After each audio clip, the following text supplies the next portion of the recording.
ঢাকা মেডিকেলের জরুরি বিভাগে চিকিৎসা সেবা বন্ধ। ঢাকা মেডিকেল কলেজ হাসপাতালের জরুরি বিভাগে চিকিৎসা সেবা বন্ধ রয়েছে।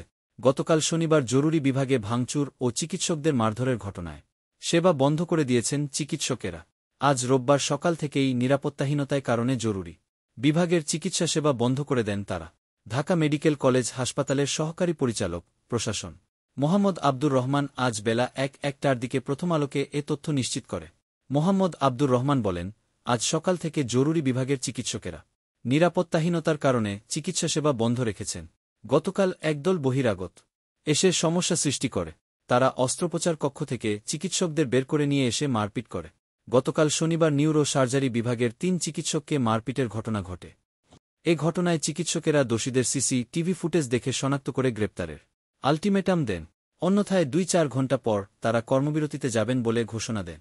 সড়ক দুর্ঘটনায় গুরুতর আহত বেসরকারি বিশ্ববিদ্যালয়ের এক শিক্ষার্থীর চিকিৎসায় অবহেলায় মৃত্যুর অভিযোগে ঢাকা মেডিকেল কলেজ হাসপাতালে গতকাল হট্টগোল হয়। মৃত শিক্ষার্থীর নাম আহসানুল ইসলাম ২৫। Ahsanul Bangladesh university of business and টেকনোলজির বিইউবিটি প্রকৌশল বিভাগের শিক্ষার্থী। ওই শিক্ষার্থীর মৃত্যুতে চিকিৎসায় অবহেলার অভিযোগ তুলে ধামেকের এক চিকিৎসককে মারধরের ঘটনা ঘটে। এ ঘটনায় বিকেল থেকে রাত পর্যন্ত ধামেকে উত্তেজনাকর পরিস্থিতির সৃষ্টি হয়। হাসপাতাল সূত্র জানায়, বিইউবিটির শিক্ষার্থী আহসানুল ইসলাম শুক্রবার রাত ১০টার দিকে মোটরসাইকেলে করে তার এক বন্ধুকে বিমানবন্দরে নামিয়ে দিয়ে মিরপুরে ফেরার পথে সড়ক দুর্ঘটনায় গুরুতর জখম হন।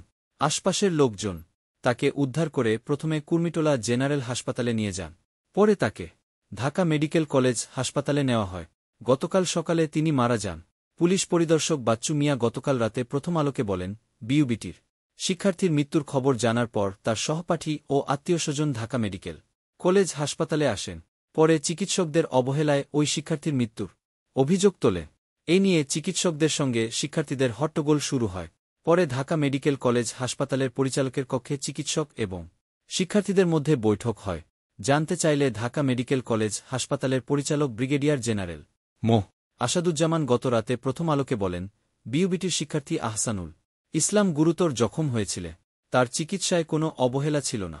তবে শিক্ষার্থী এবং চিকিৎসকদের মধ্যে হট্টগোল হয়। পরে শিক্ষার্থী এবং চিকিৎসকদের নিয়ে তিনি বৈঠক করেছেন। আজ সকালে চিকিৎসকদের কর্মবিরতি নিয়ে ব্রিগেডিয়ার জেনারেল মো. আসাদুজ্জামানের সঙ্গে যোগাযোগের চেষ্টা করে তাকে পাওয়া যায়নি।